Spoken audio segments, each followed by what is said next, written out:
Good morning, friends and relatives. So we started collecting our syrup yesterday. We got way more than we expected.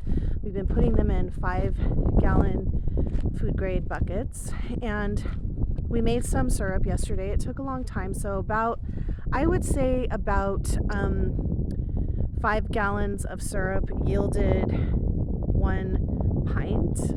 5 gallons of sap yielded 1 pint of syrup. So it's about a 40-to-1 ratio.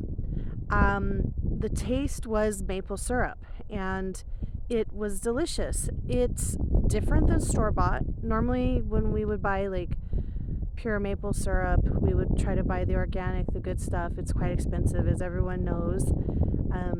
But this just tastes so much more complex and in depth. So we're really excited to do more, and the sap is going to be flowing for the next few days as the temperatures here are warmer. Next week we're expecting snow, and so we will have a little pause in making of it. But it's just very, very fascinating, and it's a resource that is available to us here and available to people who live in a northern temperate climate, a maple climate. And I think it's a very good way to have this resource, a sugar resource that is more natural, that is something that you produce yourself. You're saving money for your family. There's no carbon footprint. It's not driving anywhere to get to you. So there's a lot of benefits to doing this. It is a lot of time.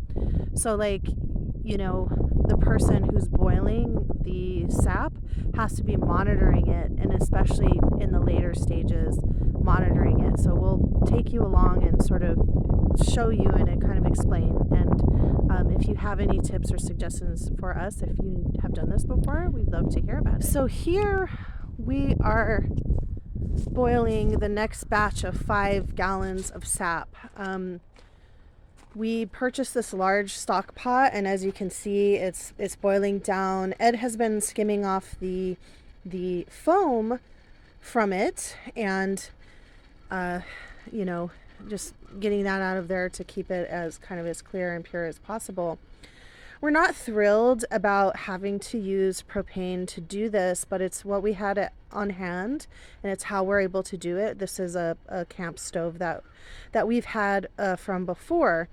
Eventually, we were looking into wood burning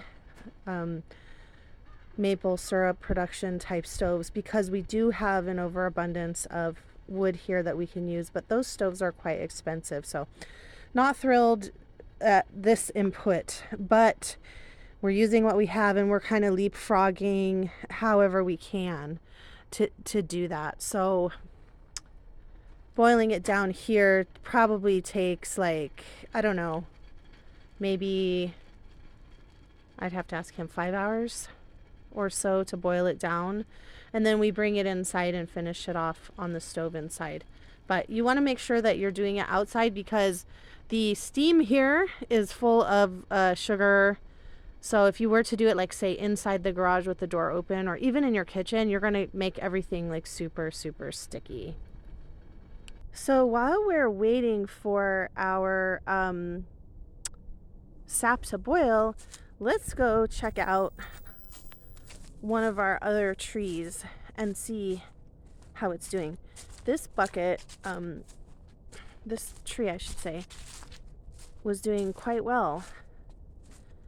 We already poured it in, and I think it's kind of hard to see. Yeah, it's slightly dripping. You can see it. So we already poured this off this morning, but it's still coming in. So by the afternoon, once it gets warmer, this will fill yet again. And we have more buckets along the tree line here, and the buckets are facing south. So once the sun comes up, it's going to get that warm sun upon it, which is great. Yeah, so lots of things going on.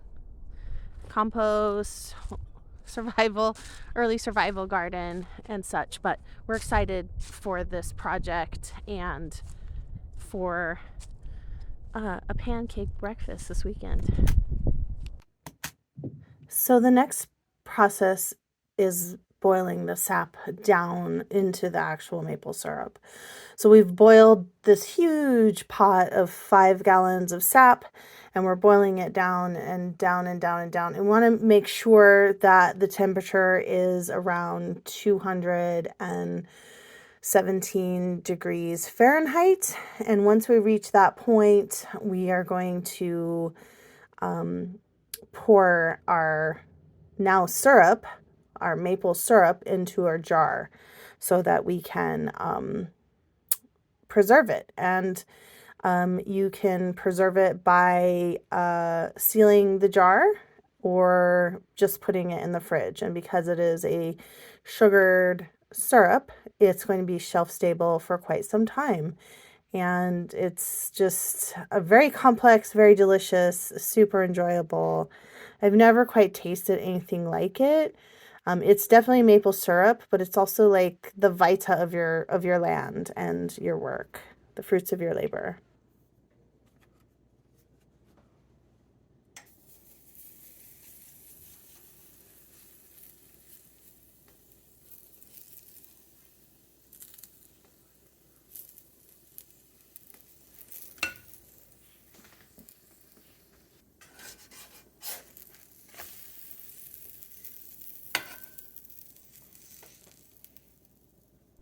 Okay, as you can see, we've made our pancakes, and this is what we have. The fruit of our labor is 2 and almost a half pints of homemade maple syrup. This was from about 10 gallons of sap. So we are going to try it. Just gonna pour on a little bit.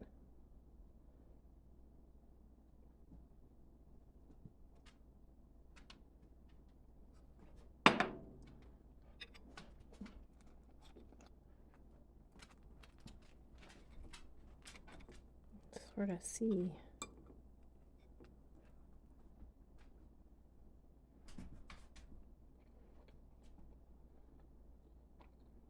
Wow.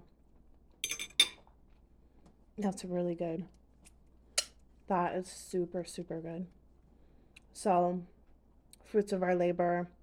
Yes, it was a lot of work, but I'm very happy to not have to purchase this. This is one more input that we can produce on our homestead, on our little tiny farm, and that takes us one step away from just being consumers of everything in our lives. And that feels really good. It feels healthy and it feels very empowering. And thank you so much for joining us on this journey and learning with us. This is amazing. If you're in a northern temperate climate with maple trees, I highly suggest making your own syrup.